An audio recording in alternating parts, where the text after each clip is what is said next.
vamos a hablar acerca de una iglesia muy especial. Pero para hablar de esta iglesia, primero vamos a hacer un panorama de lo que hace al entorno de esta iglesia. Y esta iglesia se encuentra en Apocalipsis capítulo 3, versículos 7 al 13. Así es, queridos hermanos, que el apóstol San Juan allí estaba prisionero en la isla de Patmos y estaba viendo una visión en el cielo. Y de pronto él tiene una visión de las 7 iglesias de Asia, de las cuales hoy nosotros vamos a tomar solamente una, que es la iglesia de Filadelfia. Y quizás al final de la prédica te des cuenta por qué es una iglesia particular, una iglesia especial, como yo le estoy diciendo, ¿no? Y Filadelfia se encuentra en el actual Turquía. Y a manera de contraste con los mensajes de las otras iglesias, porque como les digo, eran 7 iglesias que él está viendo allí a través de una visión que el Señor le da, en contraste, digamos, de las otras 6 iglesias, lo importante es que el Señor Jesucristo, que es el dueño del mensaje, que es el que da el mensaje a las 7 iglesias, no hace ningún tipo de reclamo a esta iglesia. Eso me dejó pensando a mí, porque como ministros de las iglesias, a veces pensamos nosotros si estaremos realmente en la voluntad de Dios absoluta, porque muchas veces podemos estar en la voluntad relativa, aquella voluntad que se permite muchas cosas, aquella voluntad en donde entra la voluntad humana, pero la voluntad absoluta es aquella que respeta la voluntad de Dios al 100%. Entonces lo que a mí me gustó de esta iglesia realmente es que de parte de Jesucristo, que es el que da el mensaje a las iglesias, no hay ningún tipo de reclamo. Es un mensaje de alabanza y de promesa a esta iglesia. Qué hermoso ser alabada por Jesucristo y una iglesia que merezca afirmarse en las promesas que el Señor tiene. Esta iglesia es la que más cerca está de lo que realmente Jesucristo espera de todas las iglesias del mundo entero. Porque si bien esta iglesia Filadelfia, como las otras 6 también, eran iglesias del momento ese donde estaba viviendo el apóstol Juan, que estaban allí distribuidas en Asia, sin embargo también hacen referencia a las iglesias de todos los tiempos, incluso la iglesia presente y la iglesia que va a seguir hasta que el Señor la saque de la tierra. Esta era la iglesia más pequeña, la más joven de las 7, posiblemente fue la fundada al último. Y ahora vamos a ver lo que la Biblia nos muestra como testimonio de esta iglesia. Porque si fueron dejadas ahí en la Biblia, fueran para que nosotros tomáramos ejemplo de ellas, de las recomendaciones del Señor, del mensaje que el Señor Jesucristo le dejó, y analicemos a la luz de las Escrituras en qué posición estamos. Hoy no la vamos a ver a las 7 y qué hermoso sería para poder decir yo me ubico en esta o en aquella o en aquella. Vamos a ver una sola. Pero lo lindo sería que tú puedas decir yo pertenezco a este tipo de iglesia o no pertenezco. Como hemos dicho, el dueño del mensaje es Jesucristo. Y allí dice Apocalipsis 3, capítulo 7, escribe al ángel de la iglesia en Filadelfia. Esto dice el santo, el verdadero, el que tiene la llave de David, el que abre y ninguno cierra, y cierra y ninguno abre. Vemos que son instrucciones que el Señor Jesucristo le da al apóstol Juan, que es el que está viendo las visiones, y luego él tenía que escribir el mensaje para poder entregarle, como dice, al ángel de la iglesia en Filadelfia. Cuando aquí hace referencia al ángel de la iglesia en Filadelfia, se refiere ya sea a pastores o ancianos de esa iglesia, ya que había iglesias constituidas por ancianos y diáconos, y bueno, otras que luego se constituyeron con el pastorado. Entonces, a su vez, los pastores o los ancianos de la iglesia eran los encargados de dar a conocer el mensaje a toda la iglesia. Ahora vamos a hacer un poquito de historia, vamos a recordar un poquito de dónde viene Filadelfia. Y Filadelfia significa Amor Fraternal, y fue fundada por el rey de Pérgamo, el rey Átalo Filadelfo II, alrededor del año, algunos historiadores dicen del año 150, otros del año 190 a.C. ¿Por qué se llamaba Amor Fraternal? Porque también cuenta la historia que este rey Átalo tenía un hermano que se llamaba Eumenes, a quien amaba entrañablemente. Entonces por eso quedó caracterizada esta tierra, Filadelfia, como amor fraternal, porque se recordó siempre el amor de estos dos hermanos.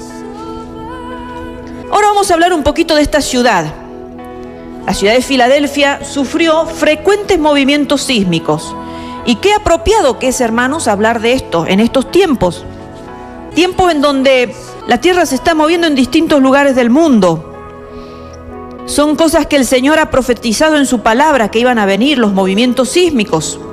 Bueno, así la ciudad esta de Filadelfia sufrió frecuentes movimientos sísmicos.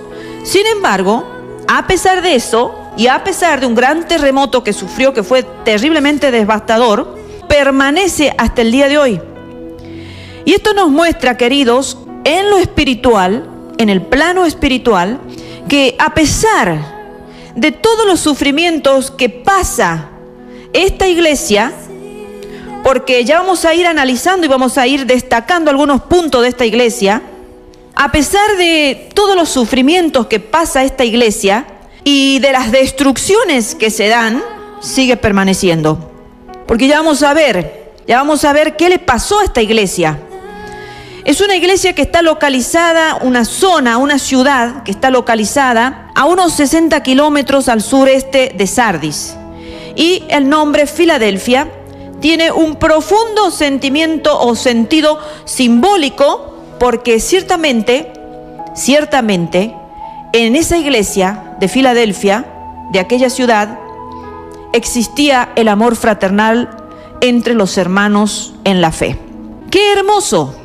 Cuando nosotros podemos hablar de nuestras iglesias y decir nuestra iglesia se caracteriza porque hay un gran amor entre los hermanos.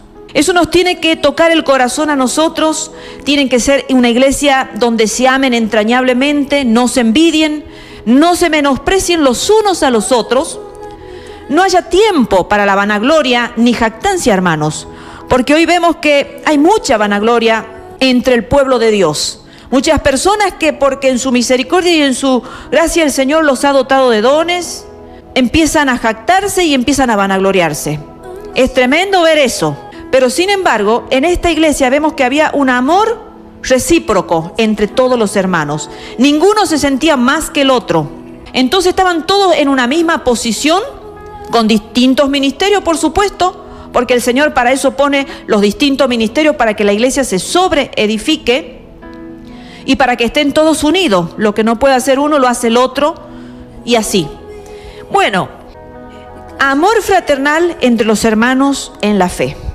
Ahora vamos a ver algo muy importante, porque hemos comenzado diciendo en Apocalipsis 3:7, hemos hecho lectura de quién es el que escribe el mensaje y que hemos dicho que es Jesucristo.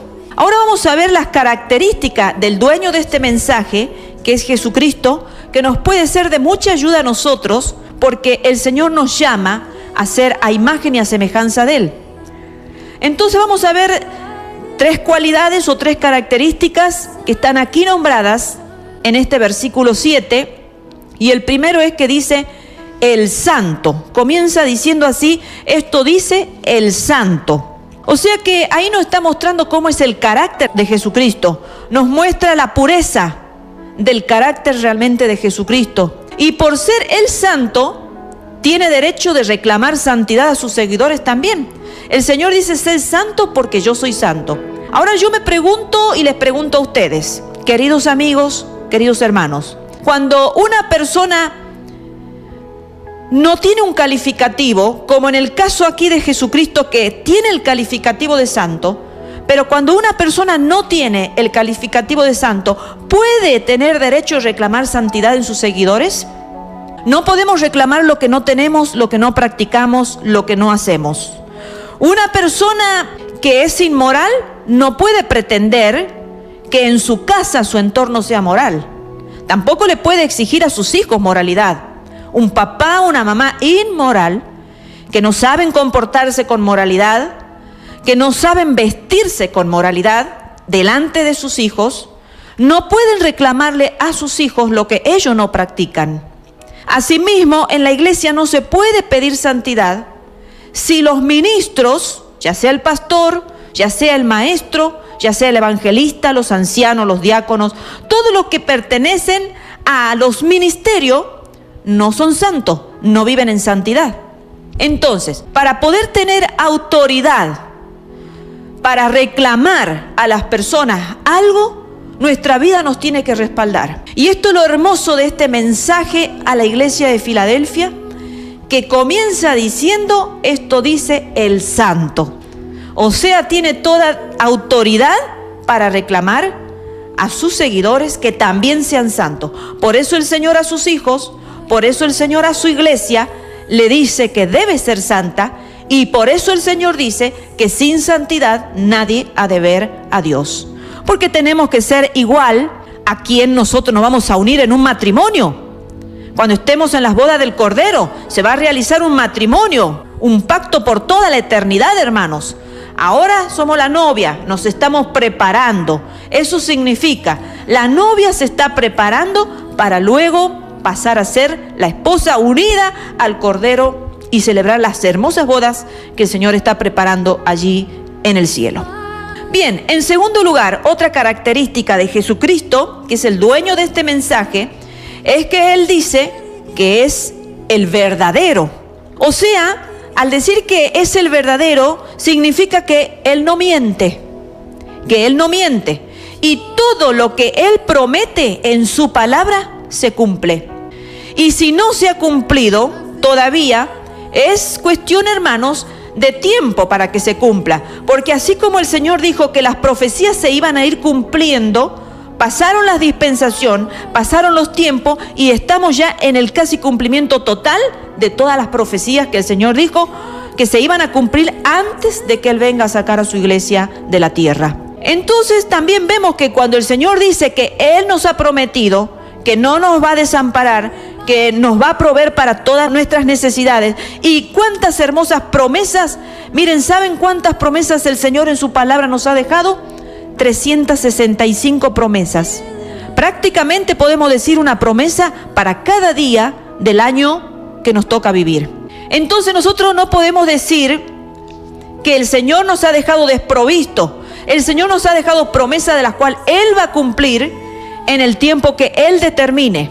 Si se han cumplido, bien, hermanos, y si no se han cumplido, en algún tiempo el que es verdadero lo va a cumplir. Así el Señor en San Juan capítulo 14, versículo 6 dijo: yo soy el camino, yo soy la verdad y yo soy la vida. O sea que también Jesucristo, al ser el verdadero, nos está mostrando que Él es el auténtico.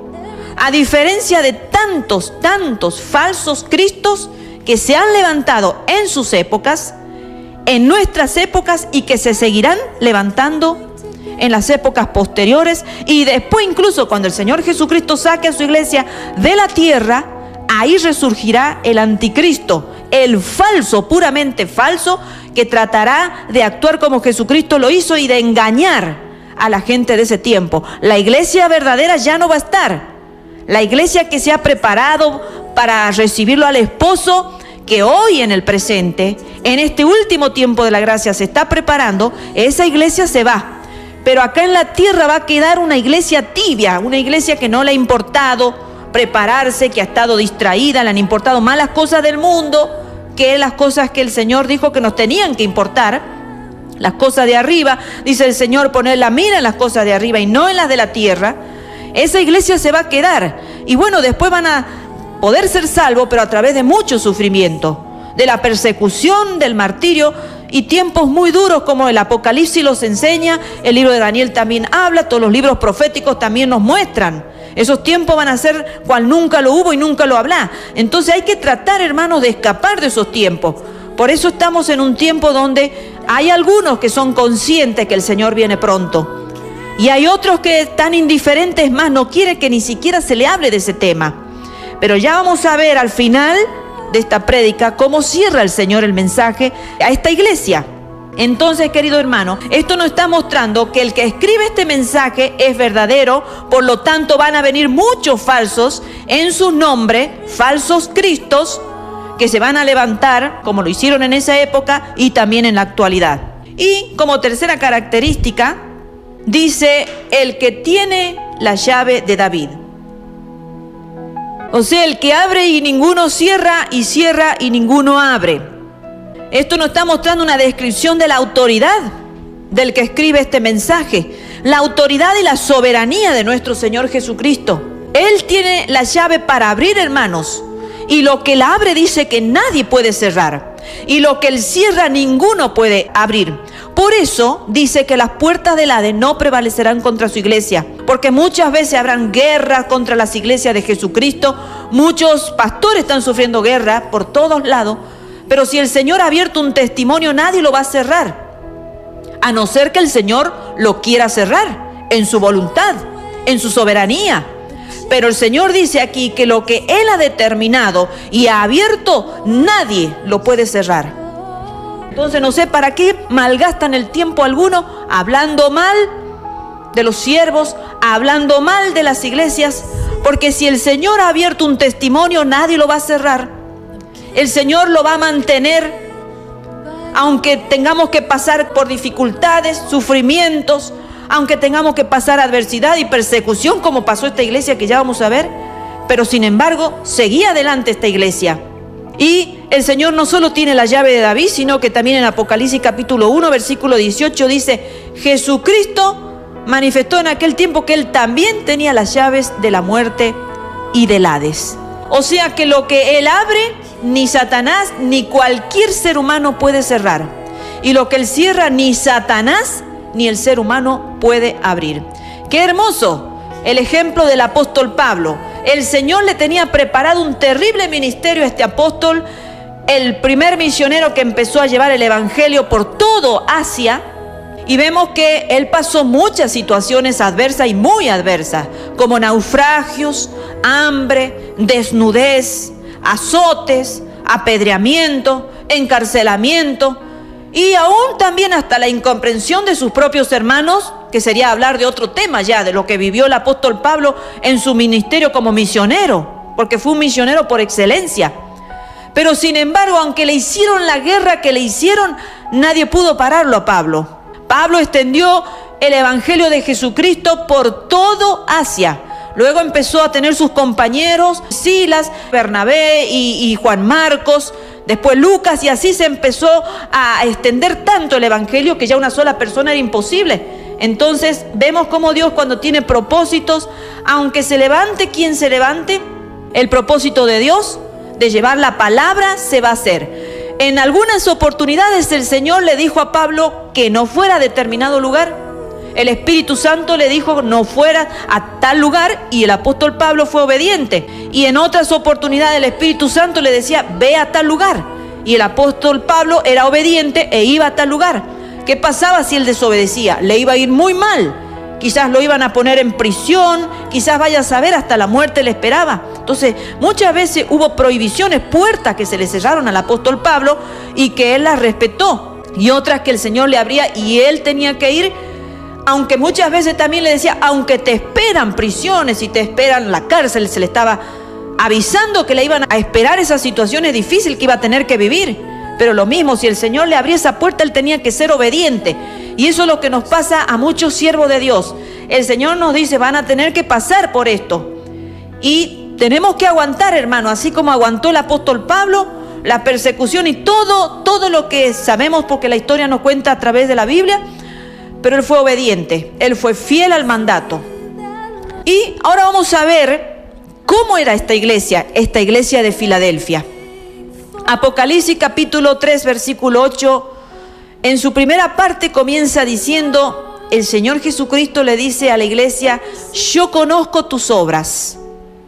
Y si vemos el mensaje que Jesucristo le da a esta iglesia, es lo único que dice Jesucristo en cuanto a la realidad de la iglesia de Filadelfia. Yo conozco tus obras. O sea, no existe más nada en el mensaje. Jesucristo no encontró ni siquiera un reclamo que hacer. Esto me dejó pensando a mí cuando estudiaba esta iglesia. No existió ningún reclamo, hermanos. En las otras iglesias le declaraba que está bien, han hecho cosas buenas, pero en algunas han dejado el primer amor. Y había siempre un reclamo, pero en esta iglesia no encuentra ningún reclamo. Aquí Jesucristo no hace nada, no dice nada en contra de la iglesia. Y a partir de la segunda parte del versículo 8, Jesucristo se dedica a hablar de la recompensa a esta iglesia. Qué hermoso modelo de iglesia, hermanos. Qué hermoso modelo de poder decir, te voy a hablar de la recompensa, porque cuando nos hablan de la recompensa, nuestro espíritu se vivifica. Era una iglesia muy castigada, lo vamos a ver, sí, pero el Señor le estaba hablando de la recompensa. Qué lindo es que el Espíritu Santo a nosotros nos hable de la recompensa y nos diga, esfuérzate y sé valiente, porque vengo con retribución justa. El Señor dice que viene con retribución justa, hermanos, a galardonar a cada uno según sea su obra. Entonces, hermanos, qué hermosa esta iglesia, que Jesucristo le comienza diciendo, yo conozco tu obra, no tengo ningún reclamo contigo, pero te voy a hablar sí de la recompensa que tienes por haberte esforzado, por haber sido una iglesia que te has guardado, que te has cuidado de andar en los caminos. La recompensa ahora la vamos a ver. Primero, una puerta abierta. En la segunda parte del versículo 8 dice, he aquí he puesto delante de ti una puerta abierta, la cual nadie puede cerrar, porque aunque tienes poca fuerza, has guardado mi palabra y no has negado mi nombre. Una puerta abierta. Qué hermoso que el que tiene el poder y la autoridad para abrir, de modo que, como hemos dicho, nadie puede cerrar, ha hecho uso de su poder para abrir una puerta para esta iglesia en Filadelfia. Qué hermoso, hermanos. Esta puerta puede ser la puerta de la oportunidad del servicio al Señor. Y es un privilegio que el Señor nos abra una puerta para que lo sirvamos a Él. Es un privilegio del cual nunca nos tendríamos que quejar. La verdad que aunque estemos cansados, la verdad que aunque nos falte la fuerza, como ya vamos a ver de esta iglesia, esta oportunidad que el Señor a muchos siervos de Dios le ha dado, es una oportunidad hermosa. Es una oportunidad de poder servir al Rey de Reyes y al Señor de Señores. Es un privilegio, diría yo. Y la iglesia de Filadelfia realmente aprovechó esa puerta abierta para servir al Señor de corazón. Porque el Señor da muchas oportunidades y a varios, pero no todos aprovechan esa puerta para hacer lo que el Señor quiere que hagamos. Aprovechan la puerta abierta para poder levantar su ego, para levantar la vanagloria a sí mismo, la jactancia, para hacerse uno con el mundo, para hacer propaganda en el mundo, para enriquecerse, en fin, tantas cosas que hacen algunos siervos y algunas siervas. Pero esta iglesia aprovechó la oportunidad de esa puerta abierta para extender el reino de Dios, para servirlo al Señor. Por eso vemos que esta iglesia no era rica ni poderosa. O sea que el hecho que el Señor le haya abierto la puerta para servir al Señor no quiere decir que el Señor lo hizo porque era una iglesia rica y poderosa, que iba a tener todo el sustento necesario para poder hacer, porque algunos dirán, no, si yo empiezo una obra tengo que tener todo. El Señor me tiene que proveer de todo para que yo pueda avanzar. No, hermanos queridos, el Señor lo que mira es la disposición del corazón. Esta iglesia quería servirlo al Señor de corazón y todo eso lo hizo, por el contrario, dice el versículo 8, que era una iglesia pobre y débil. Pero a pesar de eso se dedicó a guardar la palabra de Dios. Versículo 8 y versículo 10 puedes leer. Se dedicó a practicar y a obedecer la palabra de Dios, que es lo que pocas iglesias en el tiempo presente y en todos los tiempos, pero especialmente en el tiempo presente, están haciendo, guardando la palabra de Dios. Es triste, pero uno de mis hijos que se fue a vivir en otra provincia, me dice, mamá, estuvimos buscando iglesia y en una de ellas entramos y ya habían pasado 2 horas y el pastor nunca abrió su Biblia. Habló de cualquier cosa, contaba de que él iba a la cancha de fútbol, que se prendía a las telas de la cancha y gritaba como todos los demás. Quería caer en gracia a los jóvenes. Quería hacerse como, chicos, yo estoy con ustedes. Hacía un show de la reunión. Era todo un show. entre cafecito y cositas y risas y bromas y anécdotas de mundo, puro mundo, no hubo nada de Dios. Entonces en un momento dado mi hijo le dijo a la esposa, salgamos porque no vamos a seguir perdiendo el tiempo. Pasaron vergüenza sí porque tuvieron que salir en medio de todos que habían hecho un círculo. Después le preguntaron por qué se iba y mi hijo le dijo porque ya pasaron 2 horas y la Biblia sigue cerrada en el púlpito. Y nosotros creíamos que aquí íbamos a escuchar un mensaje de Dios. Entonces por eso nos vamos. Y le explicaban y le decían, no, pero es que el pastor le está hablando a los jóvenes para que no se vayan. Y bueno, eso no le interesaba a mi hijo y a su esposa. Entretenernos, hermanos, en este mundo no estamos para entretenernos, ni para que ningún ministro nos venga acá a entretener con cosas mundanas. Vete al mundo si quieres eso. Pero la iglesia de Cristo no está puesta acá en el mundo para que entretengamos a los jóvenes y conquistarlo y que se queden. ¿Cómo fue Daniel en su época? Propuso en su corazón no contaminarse y era un jovencito de 17 años, 16 por ahí. ¿Cómo fue José? Que fue galardonado al final del tiempo de que el Señor había establecido y llegó a la gobernación, pero él se mantuvo fiel con respecto a la moral, con respecto a todos los planes que Dios tenía, el diseño que tenía ese joven. Entonces, ¿por qué hoy en el presente tenemos que estar tratando de mimar a los jóvenes para que no se vayan al mundo? Si se quieren ir al mundo, que se vayan. ¿Será que no van a ser nunca hijos de Dios? Porque el verdadero hijo de Dios va a pelear la buena batalla, con la edad que sea. Hay niños que están siendo perseguidos en lugares allí recónditos en el oriente y otros lugares. Niños que están muriendo por la causa de Cristo. Niños pequeños que le matan los padres en la cara de ellos, que quedan huérfanos, que andan deambulando en las calles porque no tienen qué comer, no tienen nada y ellos no apostatan de su fe. Y muchos han muerto.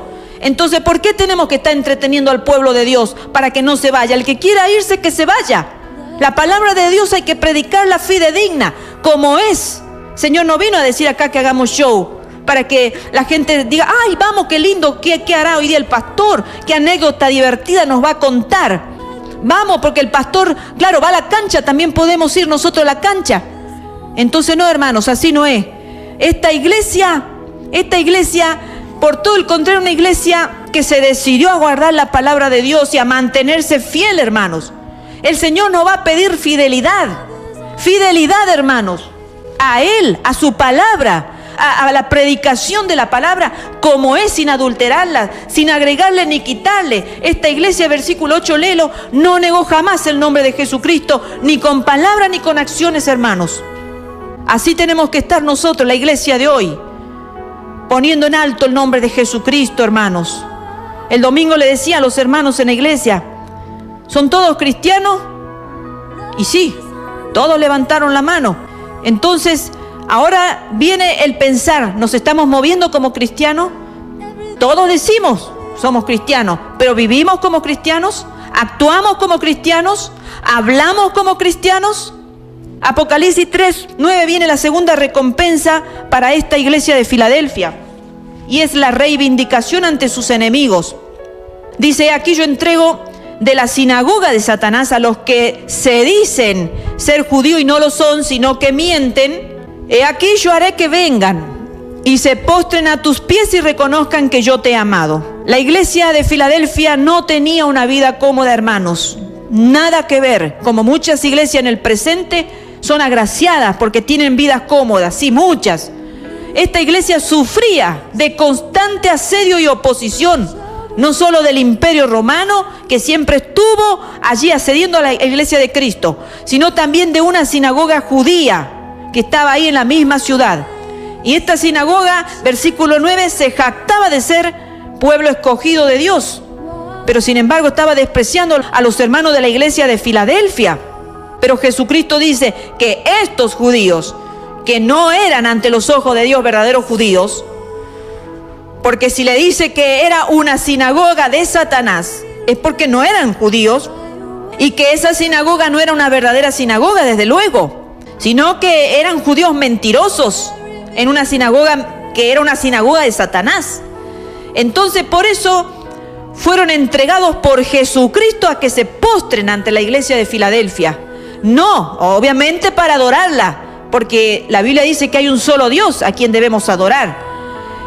Pero para reconocer que esa iglesia que ellos odiaron y que la despreciaron y que la persiguieron, sin embargo era en realidad el objeto del amor de Cristo, el Mesías.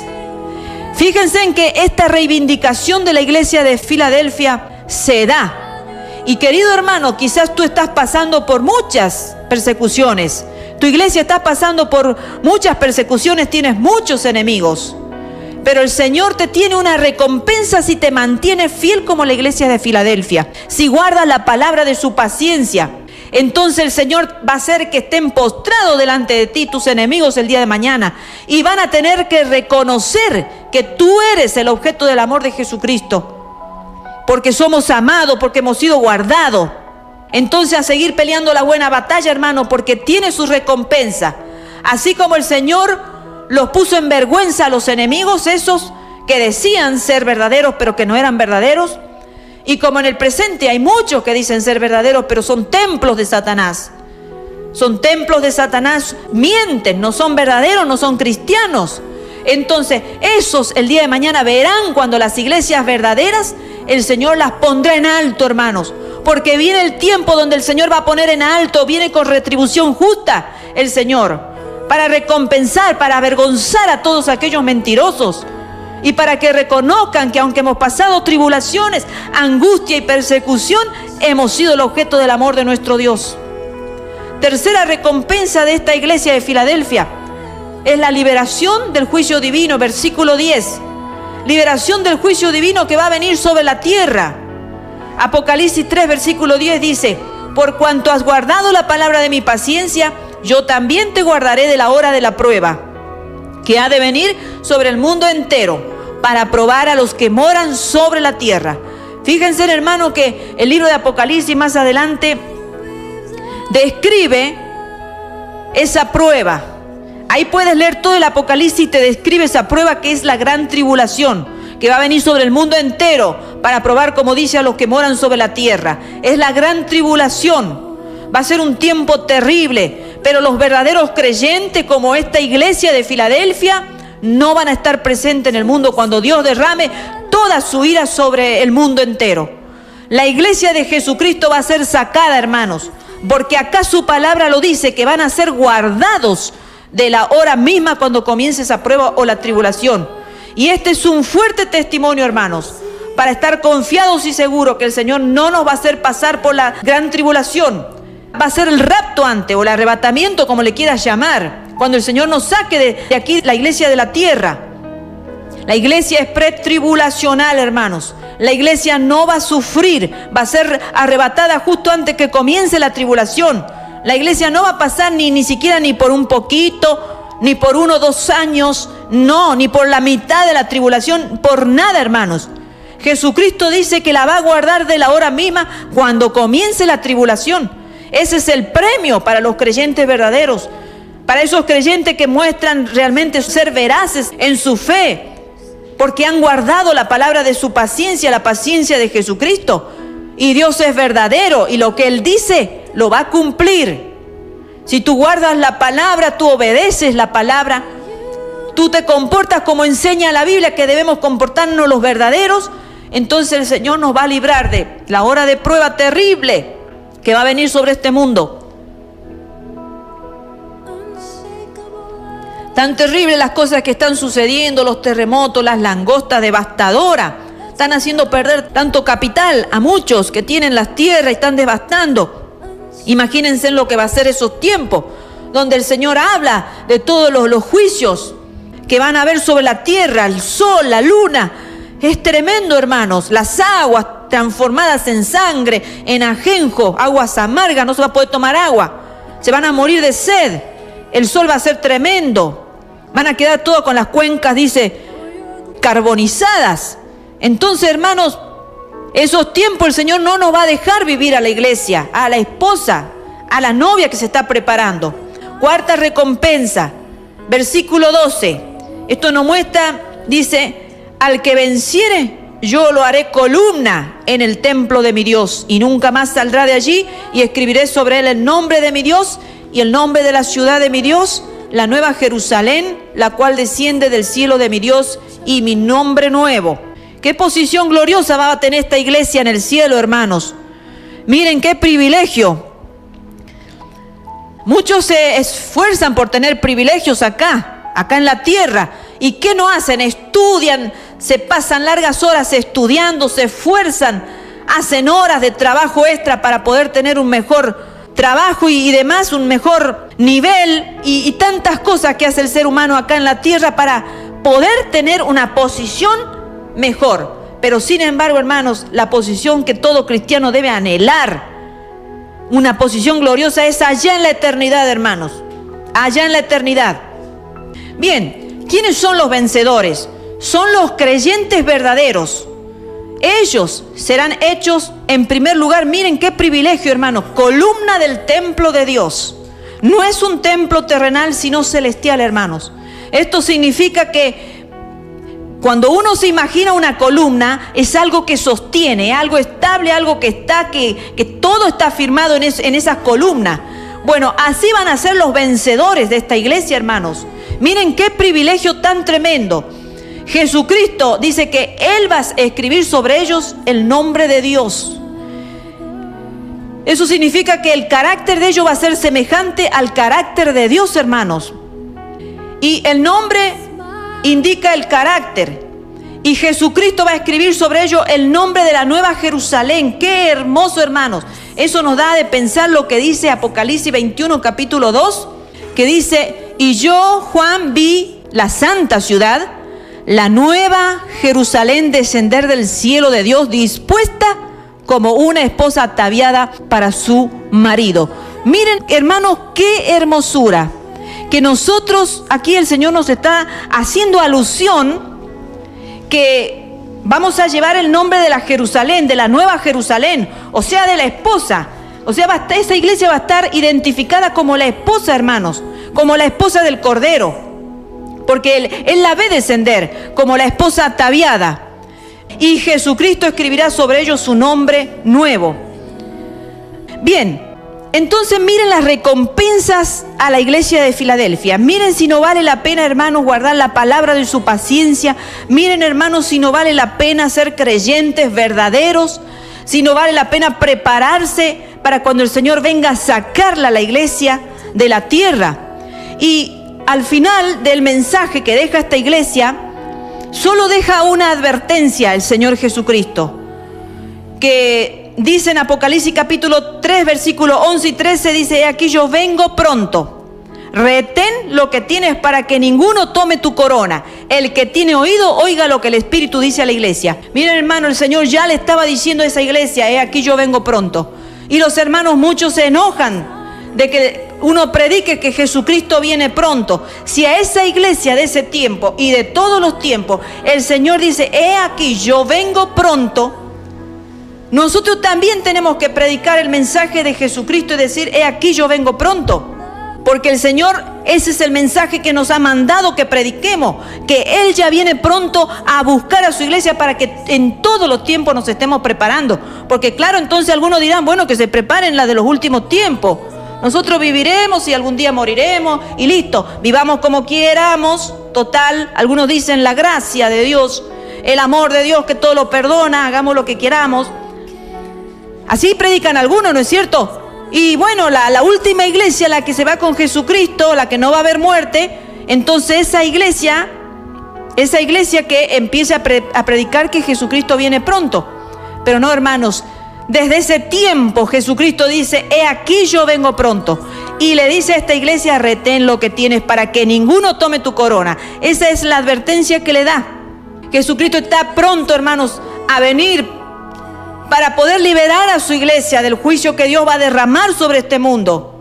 Pero mientras tarda su venida para llevar a su iglesia, nosotros los creyentes debemos retener lo que tenemos. ¿Qué tenemos, hermanos? Una fe. Hemos creído por fe en el Salvador de nuestras almas. Y esa fe tiene que ser inquebrantable. Nada ni nadie nos tiene que quebrantar nuestra fe, hermanos. Hay muchos que comienzan bien, han entregado su vida a Jesucristo y después de un tiempo las tribulaciones de la vida, las aflicciones que le toca vivir, los hace distraer, los hace enojar y de pronto se apartan de Dios, se apartan de la iglesia, no quieren saber más nada porque se desilusiona, su fe se ha quebrantado.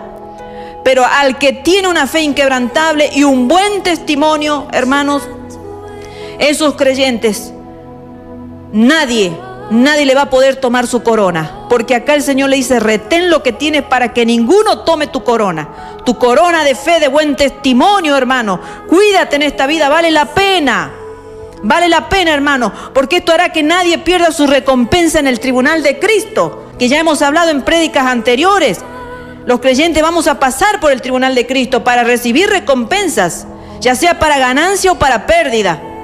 No para condenación en el tribunal de Cristo, pero va a ser triste que esperando tener tantas recompensas, algunos lleguen y se encuentren con la mitad o con un 10%, pudiendo haber tenido el 100% la recompensa.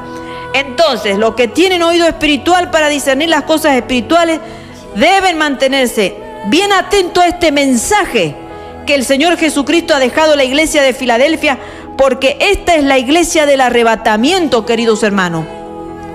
Esta es la iglesia que el Señor se va a llevar, porque es una iglesia que el Señor no tiene queja, es una iglesia que el Señor la prueba, es una iglesia que ha sufrido adversidad, ha sufrido persecución. Una iglesia que no es perseguida es una iglesia que no es verdadera, hermanos. Si Jesucristo fue perseguido, la esposa tiene que ser perseguida también, porque nos hacemos uno con Él. Como el apóstol Pablo decía, ya no vivo yo, mas Cristo vive en mí. Crucificado estoy juntamente con Jesucristo. Entonces nosotros nos tenemos que hacer uno con Jesucristo en todo. En las persecuciones, en el martirio que pasó el Señor cuando estuvo acá en la tierra. En la muerte, en la crucifixión de la carne, hermanos. La iglesia perseguida es la iglesia que se va. Es la iglesia que hace referencia aquí a la iglesia de Filadelfia. Esta es la iglesia del arrebatamiento, hermano. Entonces prepárate, si te quieres ir con Jesucristo, lee esta iglesia es tan hermosa que el Señor no tuvo ninguna queja contra ella.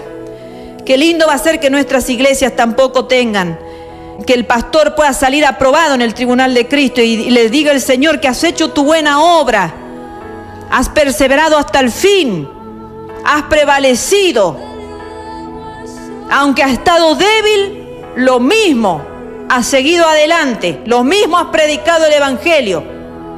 Qué hermoso que el Señor pueda decir todo eso de nuestras vidas, ¿no? Así que, queridos hermanos, pregúntate si tú eres un ministro, si tú realmente estás llevando la iglesia conforme a esta iglesia, y si eres un miembro de la iglesia, si tú estás recibiendo la impartición como esta iglesia la recibía. Todos eran uno, el mismo pensamiento. Porque a veces los pastores reniegan porque dicen, estoy cansado de enseñar esto, y no aprenden, no hacen caso. ¿Para qué voy a seguir enseñando? Claro, se cansan los pastores de enseñar siempre lo mismo y no ven que haya cambio. Entonces las ovejas también van a tener que dar cuenta ante Dios si se han portado como esta iglesia de Filadelfia, que eran todos hermanos unidos en un mismo espíritu, en un mismo sentir, todos corrían para el mismo lado. No había división, no había murmuración dentro de la iglesia, no había queja, no había esas disensiones, esas envidias, esos celos que hay. ¿Por qué tienen que existir todas esas cosas, hermanos? ¿Por qué tiene que existir una iglesia verdadera? Todas esas cosas de la carne que no van a heredar el reino de los cielos.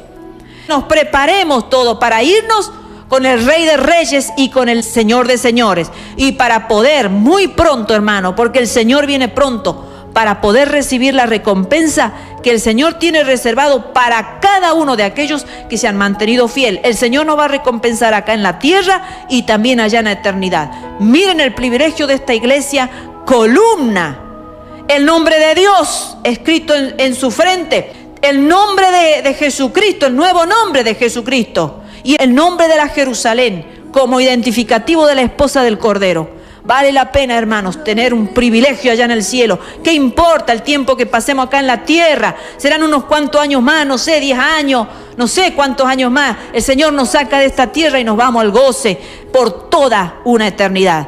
Dios lo bendiga, querido radio oyente. Vamos a terminar este espacio con una oración.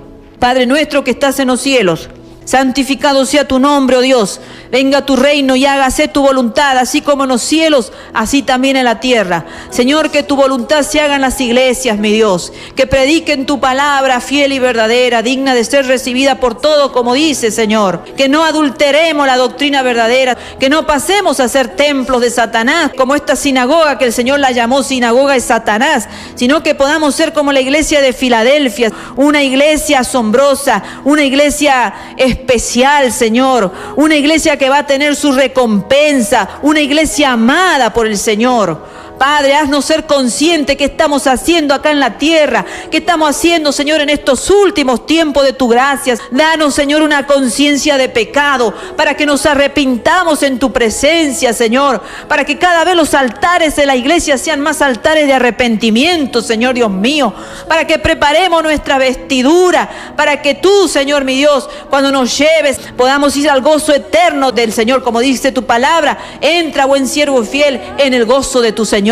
Padre, yo te pido por algún pastor que esté tocado por el poder de tu palabra, que pueda estar discerniendo, Señor, estar pensando, algún ministro, cómo ha estado, Señor, viviendo su vida, si tiene autoridad, Señor, para exigir santidad de la iglesia, si tiene autoridad para poder exigir moralidad de sus miembros, Señor. ¿Con qué autoridad predicamos los siervos de Dios? Padre, que haya un respaldo en nuestras vidas, Señor Dios mío, para que todos los miembros puedan seguir el ejemplo de tus hijos, que tú has elegido como cabeza y testimonio, Señor, para dejar sembrado, Señor, acá en la tierra, lo que es un verdadero cristiano, lo que es un verdadero seguidor de tu palabra, aquel que guarda la palabra de tu paciencia, Señor Dios mío. Oro para que, Señor, muchas conciencias sean tocadas y sean movidas al arrepentimiento, para la salvación de sus almas, para el crecimiento espiritual, Señor Dios mío. Gracias te doy, Padre, por la bendición y el alto privilegio, como lo tuvo esta iglesia, de esta puerta que tú has abierto aquí, Señor, en la radio, para que podamos extender el reino tuyo, Dios mío. Gracias, porque lo que tú abres nadie lo cierra, Señor, como dice tu palabra. Y si tú algún día decides cerrar, Señor, bendito sea tu nombre, Señor, nadie podrá abrir. Gracias, Señor, nuevamente por este privilegio de poder haber extendido tu palabra, y que muchas almas en este día puedan ser tocadas, Señor, puedan ser tocadas, Señor, no para un cambio momentáneo, sino para un cambio de vida radical, para un cambio de vida, Señor, definitivo, para que muestren fidelidad hasta el fin de sus días, cuando los lleves o nos lleven, ya sea por la muerte o por el rapto, Señor Dios mío, salgamos aprobados por ti. Gracias por todo, bendito sea tu nombre. Oramos en el nombre de Jesucristo. Amén y amén.